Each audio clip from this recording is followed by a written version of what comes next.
etdim. Yeğenim mektebe gittim.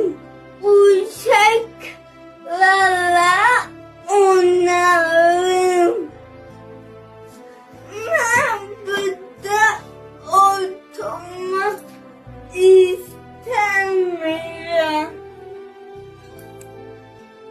Ben yerime istəyirəm. Əsmər yeganə tək övladımdır. Serebral iflic diaqnozundan əziyyət çəkdiyinə görə sərbəst danışıb sərbəst yeriyə bilmir.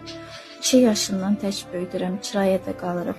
Balamın sağlam həyatına qovuşması üçün köməyinizə çox ehtiyacımız var. Nə qədər ki Əsmərin yaşı azdır, Allaha xatir köməyinizi əsirgəməyin. Bir ana olaraq sizdən xahiş edirəm.